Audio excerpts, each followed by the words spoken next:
what's up, VC? It's Friday, last day of the month. This is everything I've got from this month. It may seem like a lot, and this is not including all the stuff from the DFW record I mentioned earlier this month. But I did do a decent amount of thinning of my collection. I sold a bunch of stuff online, some locally, and I did some trade-in. So yeah, my collection hasn't grown by that many. Maybe in the 45s it has, but in the LPs it's maybe grown by 5 or 6 this month, aside from the record convention stuff. Anyways, I'll start with the 45s. If you don't know, there's this label called Polyvinyl Records. They do a kind of a grab bag deal on LPs and 45s. It's like a mystery bundle. They have an option for 3 7-inches for $8, and on everything they have a flat rate $3 shipping for LPs or vinyl in general, media, CDs, tapes, everything. So yeah, not a bad deal. Plus I also got another LP with that, which I'll show later. But first one in that bundle of 3 is this band called Tancred. I don't know if it's they or she, but interesting little 45. I liked both of the songs on here, and it's on a white vinyl. Kind of cool. Next up, band Xiu Xiu. The song's called Daphne, B-side with Only Girl in the World. I think that may be a cover. Stoner black vinyl. This isn't the best thing they've ever recorded, but in general I am a fan of Xiu Xiu. And this is pretty cool. This is a Polyvinyl 4-track singles series volume 2. This one's by David Bazan.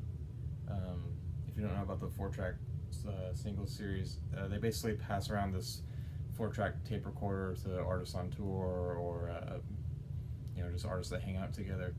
One of them, this one being David Bazan, who was in the band Pedro the Lion, I believe. But the songs I did here are Taster and Read My Mind, and it's on this kind of cool sort of peach colored vinyl. It matches the back cover pretty well. I'll try to get through the rest of these as quickly as possible. These 3 are from Half Price Books. Aretha Franklin, Never Loved the Man the Way I Love You, with Do Right Woman, Do Right Man. Classic Elvis Presley, In the Ghetto, with Any Day Now. And Kiss with Beth and Detroit Rock City. Detroit Rock City is one of the few Kiss songs I actually like. Next up, a pretty cool eBay find.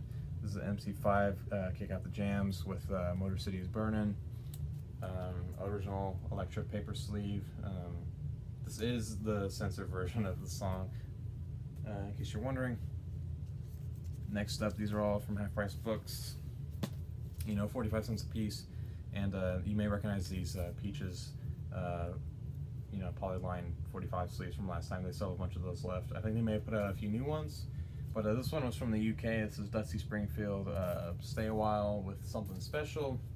You can tell it's the UK because of the punch-out 45 adapter, or the small hole 45. This is pretty cool. Psych 45, the first edition, with just dropped in to see what condition my condition was in, and Shadow in the Corner of Your Mind, kind of garagey Psych, pretty cool. Filling out my Beatles collection with I Feel Fine and She's a Woman, original Capitol. This is a pretty cool find. Loudon Wainwright III with Dead Skunk, and Needless to Say on Columbia. I never see any Wainwright stuff. I do enjoy everything the Wainwright family has made, for the most part. The Monkees, I'm a Believer, and I'm Not Your Stepping Stone. Dave Clark 5, Do You Love Me, and Chiquita. From the Back to the Future soundtrack, Huey Lewis and the News, The Power of Love, and Bad is Bad. And a Billy Idol double A-side single with Hot in the City and Money Money. Is one of those back-to-back hits records. It's all for the 45s. These 3, pretty early on in the month, I went to the Docks Records in Fort Worth. I think they'll be moving locations pretty soon, next couple months. But this is pretty cool. I had a MoFi version of this album, and obviously this is Pink Floyd's Dark Side of the Moon. Everybody recognizes the cover. I had the MoFi version of this. You know, I compared the two. This one sounds fine. It sounds just as good as my system. Super clean vinyl. And I would rather have this one, honestly, because one, it's an original US, and two, the the original master recording banner across the top of the MoFi stuff is a little distracting to me. It kind of detracts from the artwork, and this album's kind of famous, if nothing else, than just for its artwork, and that's definitely a big part of this album for me. So yeah, I just like a nice, simple cover. This one has both of the posters, but none of the stickers with it. Next up, 70s reissue of Moby Grape. I believe this is just their self-titled debut. This is, you can tell, the censored cover on the original. This guy was flipping the bird to the camera. I don't know how that got through originally, but it was recalled and reprinted. And this does have the poster in it, which is just, the album artwork. And then the Holy Moldal Rounders with the Moray Eels Eat the Holy Moldal Rounders.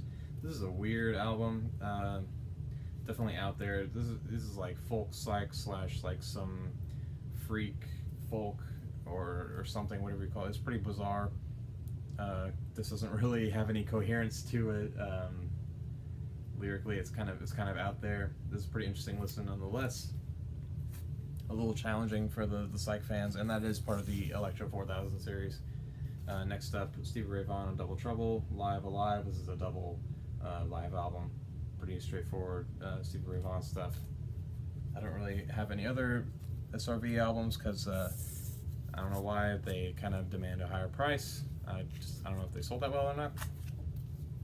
Free Will and Bob Dylan. I showed this in my sophomore, my video about sophomore records. But this is a original, or it's not a first press, but it's a 60s 2i Columbia label stereo pressing upgrade from my old 70s copy. These next two I got from the same guy online. First up, John Martin's Solid Air, in the same kind of singer-songwriter wheelhouse as Nick Drake. I don't know if it was Nick Drake who introduced Island Records to John Martin or vice versa. Either way, they were in the same wheelhouse, as I said. Pretty solid album. If people knew one John Martin album, it would definitely be this one. Definitely his most popular, but yeah, I'll branch out into his other stuff now. This is not an original UK press, but I think a mid to late 70s repress on Island, UK pressing. And then this US pressing of Brian Eno and John Hassel. What's this called? Fourth World Volume 1, Possible Musics. I don't know if they did any other volumes of the Fourth World series, but this is I would say this is part of, in the same vein as Eno's ambient albums. Definitely with some more experimental instrumentation. Maybe experimental isn't the right word, just what's the word? More orchestral, or more there's more traditional instruments, like trumpets, hand claps, congas. Besides just the typical synthesizer, there's some interesting instruments on here. This is the Peanut Butter Conspiracy, The Great Conspiracy. This album, it's alright. I would give it like a B-. This is pretty straightforward pop psych, kind of in the same vein as like Jefferson Airplane or something like that. Not bad. This is an original Columbia 2i stereo pressing. Some kind of similar story with this one, the Zodiac, Cosmic Sounds of the Zodiac. This isn't as cool as you would think it would be with that title. It's just kind of instrumental psych with some spoken word poetry about the 12 signs of the Zodiac. That is on the Elektra 4000 series. Next up, I picked up Japanese band Mono, something Volume 1, The Last Dawn. This is on Temporary Residence Records. Pretty standard weight vinyl, black, pretty bare bones packaging. But the releases are pretty cheap. I think this was only like $12.99, so I couldn't really pass this up. Solid post-rock, kind of orchestral, instrumental rock, you know. Next up, I got the new Alex G record finally. This is standard black vinyl, but this is probably in my top 15 or maybe even top 10 records of the year so far. Pretty, for the most part, pretty straightforward indie folk, indie psych, or not psych, indie rock with some electric instrumentation. Maybe it gets a little Elliott Smithy, I guess, at times. A little more on the emo side, but there is one kind of really heavy electronic / industrial track called Brick on here. It kind of comes out of nowhere. Next up, I got the dream pop / kind of reverb heavy indie rock band Always, their debut first album. If you haven't heard the song Archie Marry Me, I would go listen to that. It's one of the best songs of 2014. You know, I used to have this. I got another copy. I think I gave my other one away. This is the exact same version that I had.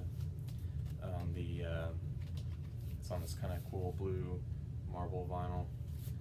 Pretty neat. I also pre-ordered their new album, which I think will be coming in either next week or the week after. It definitely comes out early this month of September. But that kind of reminds me, if I may start doing these updates more frequently than once a month if I keep getting stuff at this rate. You know, this is kind of a lot of stuff to go through in one video, so I feel like I'm kind of rushing a little bit, but I may do these every other week with some other videos supplemental to this. I'm not positive yet. We'll see how it goes. Some stuff from Half Price Books here. This band or artist Synergy with his album Audion. This really stuck out to me in the bins. A pretty electronic looking cover. You know, it's got this promo sticker from Passport Records and the cutout. This thing would be completely near mint besides the cutout if it weren't for this tiny little speck of like blue plastic or vinyl on the B side. It causes a pop, doesn't skip. But this is pretty interesting, kind of, you know, early 80s electronic kind of atmospheric music. It says the subtitle for this album is Electronic Composition for the Postmodern Age. It does kind of have that classical vibe where electronic artists were kind of writing classical music, or styled in the classical music, but with synthesizers and stuff. So it does kind of have that vibe to it, but it's definitely not any kind of like new agey type music either. It's pretty standard fare for electronic. I think David Michael actually showed this off earlier this month, so that was kind of interesting to see after, like, pretty much right after I had bought this.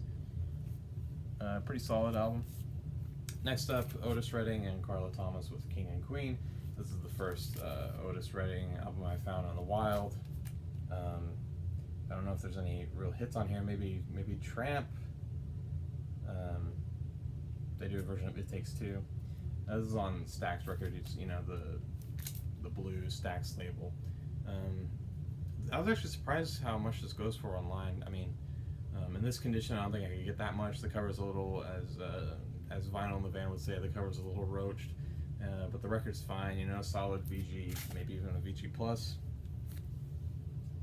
I wasn't too enthusiastic about this one. This is still Austin, Plays Pretty for the People. It's super clean. It's on the Mercury label, mono pressing.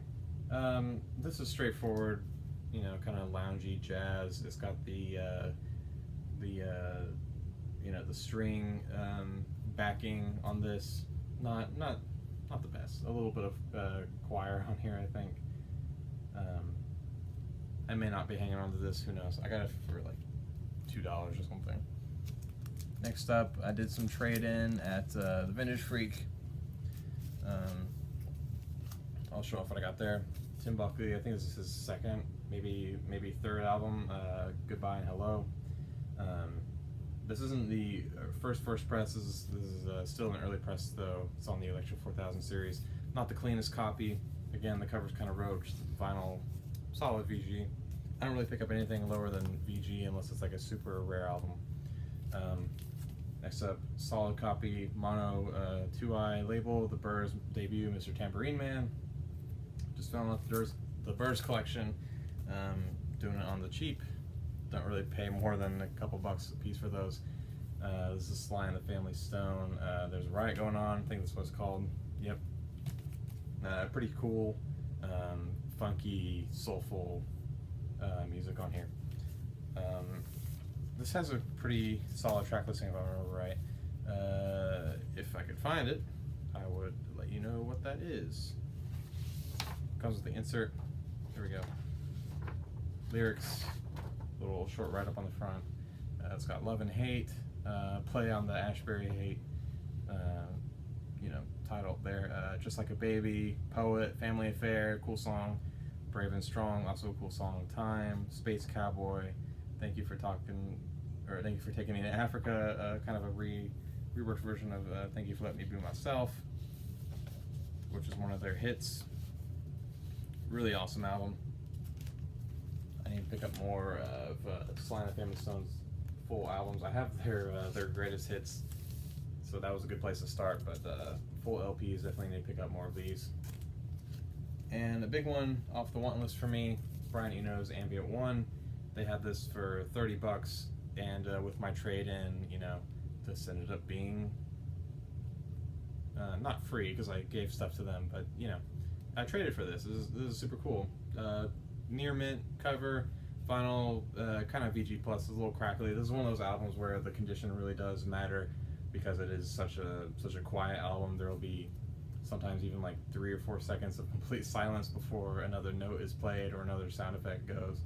But yeah, this is, if you haven't heard any of Brian Eno's ambient music, this is definitely the place to start. Obviously his first one, and he coined the term ambient for this style of music. Not that it hadn't been done before, but he was the first one to call it ambient music, and the name kind of stuck.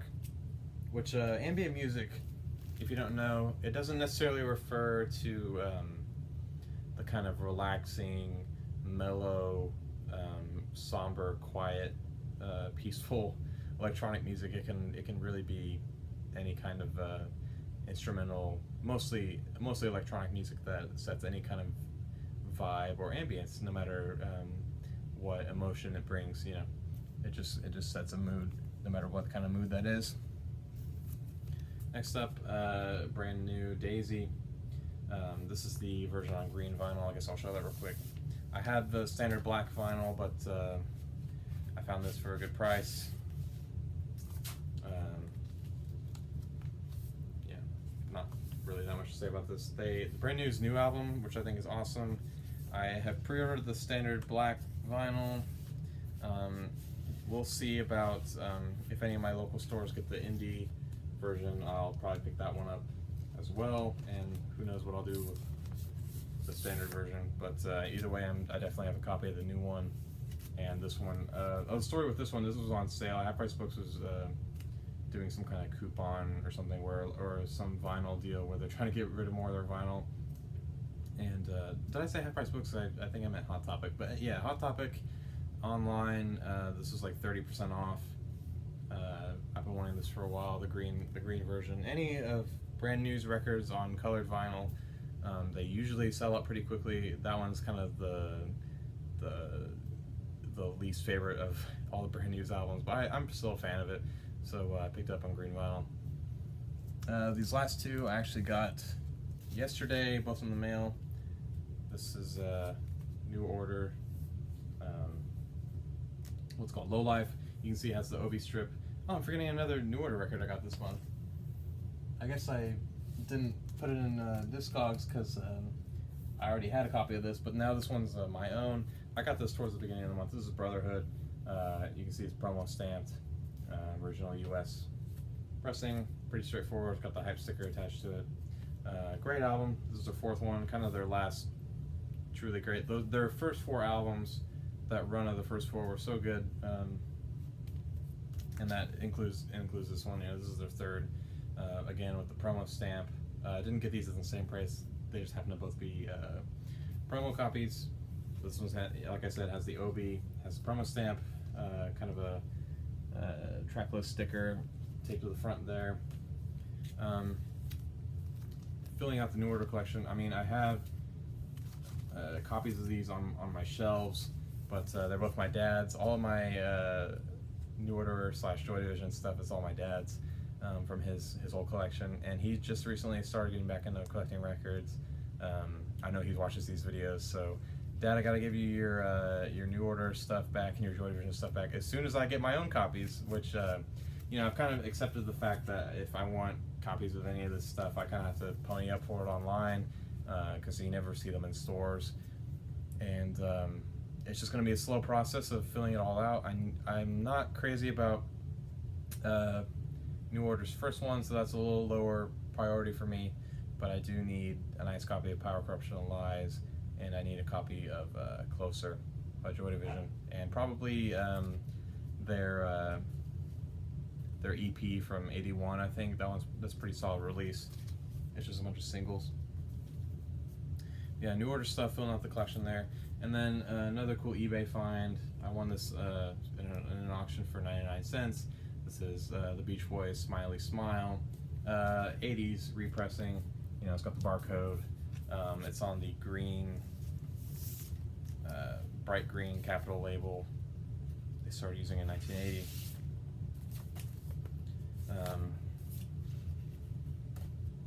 Yeah, solid copy of this. I can't really complain for 99 cents plus shipping. You know, what is that, like $5 total? So pretty cool.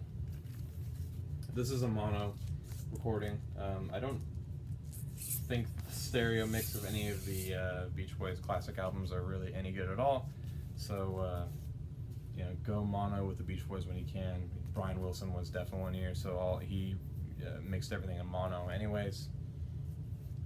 Plus stereo technology at the time with Capitol was not the greatest, so everything rechanneled stereo sounds kind of bad, honestly.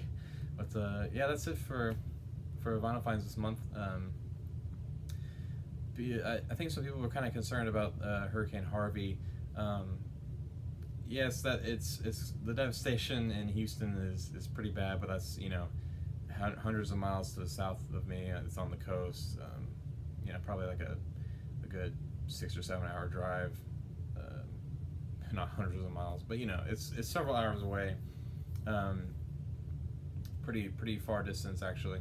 So we did get a lot of rain here in DFW, but nothing quite as catastrophic as what is still unfolding in the lower part of Texas. So you know, if you guys know anyone down there, I hope they're doing well. I don't have any family down there, so I guess we're lucky with that. But yeah, just keep Houston in your thoughts. If you can help in any way, they're definitely going to need it in the next coming days, weeks, even months. And same thing with the coastal area of Louisiana. I think they're starting to get hit pretty hard with rain and flooding. So you know, anything you guys can do, really, that'd be awesome. Not that I have the biggest audience that I can direct towards hurricane relief, but you know, it all adds up. You know, everybody I think should do their part. You know, you can donate $10 to the Red Cross. You know, that's a straightforward charity organization, trustworthy. You want to make sure your money's actually going to help people. Red Cross, I think, is the American Red Cross, I think, is a good avenue through to do that. So, well, anyways, thank you guys for watching. I appreciate all the new subscribers. If you like this video, give it a thumbs up. If you didn't like it, go ahead and give it a thumbs down. You know, who cares?